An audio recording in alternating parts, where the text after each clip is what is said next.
श्रीराम समर्थ. सद्गुरू श्री ब्रह्मचैतन्य महाराज गोंदवलेकर यांचे प्रवचन दिनांक 23 जून. हेतू शुद्ध ठेवावा. मनुष्याने शुद्ध हेतू ठेवण्याचा प्रयत्न करावा.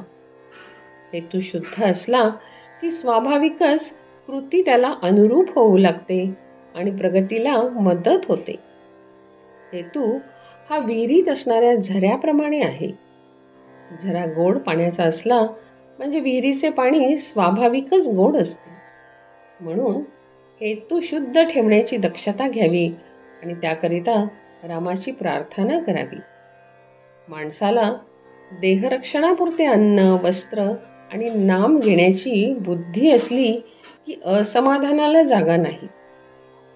नको दैन्यवाणे जिणे भक्ती उणे, हेच रामरायाजवळ मागावे.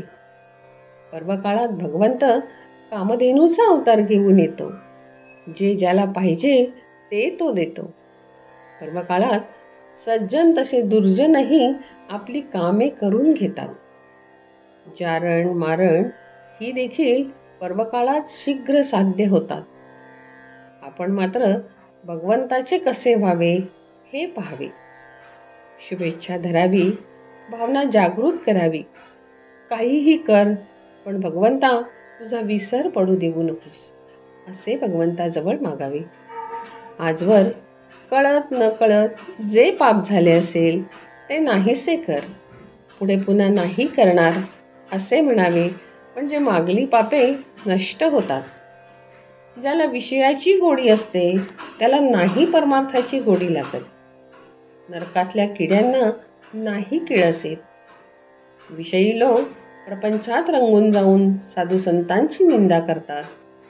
त्यांना मीच काय तो एक शहाणा मोठा असा अभिमान असतो. पण त्यांच्यापेक्षा लक्षावधी शहाणे आणि श्रीमंत जगात आहेत हे ते जाणत नाही. हे खालच्या लोकांकडे पाहतात आणि त्यांच्याहून मी श्रेष्ठ आहे असे म्हणतात. माझे चुकते आहे एवढे कळले तरी चालेल. विषयी लोकांना मला कुठे दुःख आहे असे वाटते. पण दारूप्रमाणे विषयाची धुंदी उतरली म्हणजे पश्चाताप होतो. देव आहे असे खऱ्या अर्थाने वाटणारे जगामध्ये थोडेच असतात. सद्विचार, सत्शास्त्र आणि सद्बुद्धी ही प्रत्येक माणसाला याच जन्मात भगवंताकडे नेण्यासाठी आहे. प्रपंचाचा अनुभव कष्टमय आहे, पण भगवंताचा अनुभव आनंदमय आहे. तापाने आजारी असलेल्या माणसाला आपल्याला घाम यावा असे वाटत असते, पण नुसत्या वाटण्याने काही तो येत नाही. त्यासाठी डॉक्टरचे औषध घ्यावे लागते. तसे ज्याला भगवंताचे प्रेम यावे असे वाटते त्याने नाम घेणे हेच एक औषध आहे. भगवंताचे प्रेम एकदा चिकटले की त्याच्या आड दुसरे काही येत नाही. खाणीतल्या दगडामध्ये जसे सोने असते तसा आपल्यामध्ये परमात्मा आहे. दगडातली माती अनेक चाळण्यांनी आणि यंत्रांनी काढून टाकतात आणि नंतर सोने हाती लागते. त्याचप्रमाणे अनेक वासना नष्ट झाल्यानंतर परमात्मा आपल्या हाती लागतो आणि मीपणाने मेल्यानंतर शेवटी परमात्मा प्रकट होतो.